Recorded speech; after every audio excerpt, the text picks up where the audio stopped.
There's a lot of drama in AI right now around open source. Of course, Elon Musk has filed a lawsuit against OpenAI claiming that they're not, true to their mission by creating open source tools. Instead, they're being for profit, right? So there's this whole drama back and forth going. And in all of this, a huge new announcement has come. Elon Musk, he recently just tweeted and said, this week, XAI will open source Grok. So Grok is it's Elon's XAI's response to ChatGPT. It's essentially a ChatGPT that if you pay $16 a month for X Premium, right, or whatever, it's kind of like if you want to get your blue check mark on Instagram, you got to pay them $20 a month. I think it's $16 on X to get that blue check mark. But if you get it, you also get access to Grok, which is their open source now, or which is their ChatGPT competitor. Now, this isn't. It's kind of like a V1, to be honest. I pay for it. I get it. But I usually still am using ChatGPT for most tasks. It's not really something that I'm using a ton. But of course, it's their V1. This is like their GPT 3.5. I haven't even seen it, them talking about benchmarks on this thing. It's kind of just a tool. I think they literally spun it up in 3 months. But it's very interesting. Open sourcing this, I think, has some big implications for businesses and all sorts of things. What's your take on this, Jamie? Yeah, I mean, I think all these businesses are starting to realize that open source really is the way to go with AI, because it's going to be able to just make it better overall, having input from different people using it for different things, and just having it be accessible to anyone, similar to Wikipedia we've mentioned in the past. And so, it's kind of a race to who can make the best product. And by making it open source, I think you're going to overall just have a better product in the end. Obviously, I understand there's security concerns and misuse concerns, but I think as we continue to grow and develop these AI systems, that'll just be kind of a natural thing that we have to deal with anyway. So what do you think, Jaden? Yeah, okay, so I wanted to get into some of the drama behind this because I think this is really interesting. We have the billionaires of X, all the big tech guys are all arguing about if this is a good thing or a bad thing. And actually, these arguments have been started at the beginning of the month. We had Mark Andreessen, who of course owns A16Z, one of the number one venture capital firms, accusing Vinod Khosla, who owns Khosla Ventures, which is another one of the number one firms. He said, Vinod is lobbying to ban open source. And then Vinod responded and said, would you open source the Manhattan Project, right? That's the nuclear project that the U.S. did during World War II. He said, this one is more serious for national security. We're in a tech economic war with China and AI that is a must win. This is exactly what patriotism is all about, not slogans. Okay, so, Vinod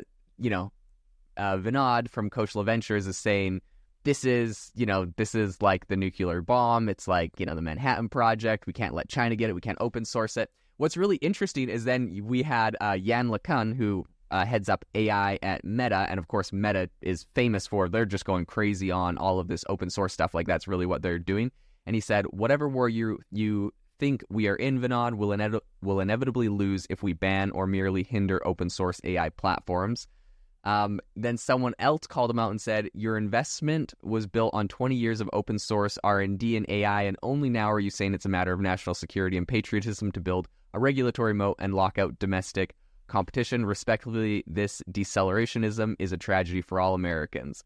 It's pretty funny. Someone else said, this is so wrong-headed. AI is not nuclear fusion, it's fusion. Anyways, what do you take on this? This is obviously like something a lot of people are really up in arms about, and it's a big controversy. What are your thoughts? Yeah, I mean, so I think, a lot of it more so than a security concern. I think it's at this point, people are upset about, if something becomes open source, then the data becomes free essentially.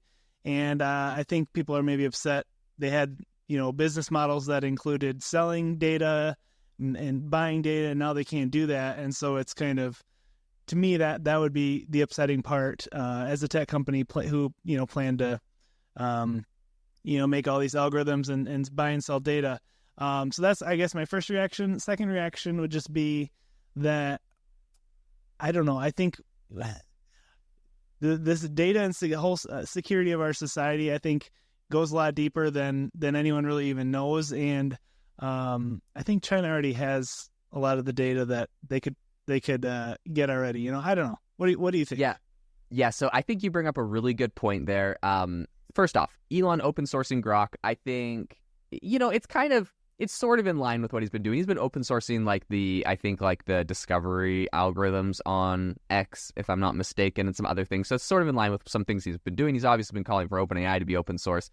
So this is not too shocking. I also feel like why did he announce this now and not sooner? Probably because he's doing this lawsuit against OpenAI, and he'd look like a hypocrite if he didn't open source his AI model and he's calling for them to be. I mean, but then again, that wasn't what he said his company was all about from the beginning. So, I don't know, whatever. He can do whatever he wants.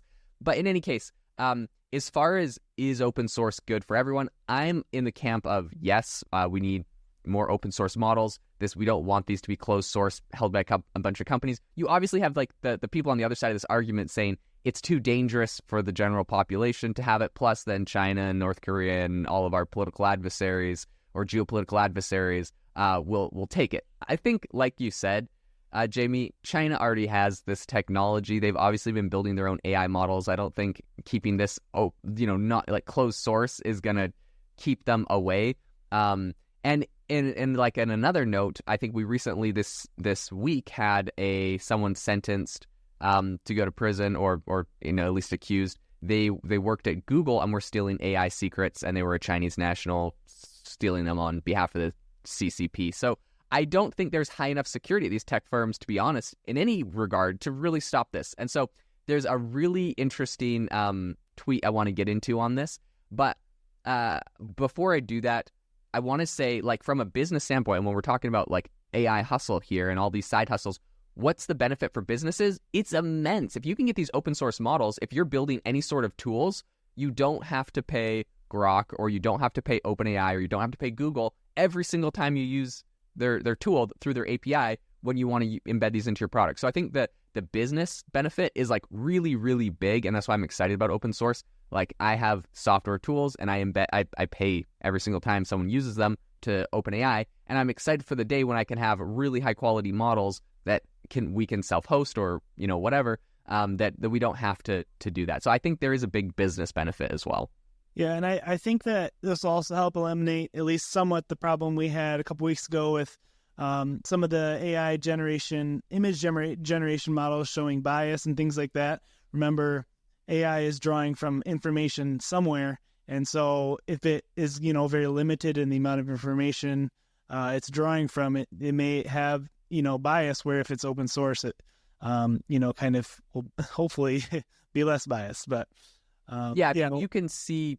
If it's open source, you can just see what the algorithms are. You can see the data sources. You can see everything. And so, and then people can go and tweak that themselves. That's the other cool thing about open source, is beyond just you could self-host a model and not have to necessarily pay the company that made it, theoretically. But also you could take it and you could add code and add things yourself. So you can fork it and make your own version of it. So I think that's going to be a really interesting aspect. Okay.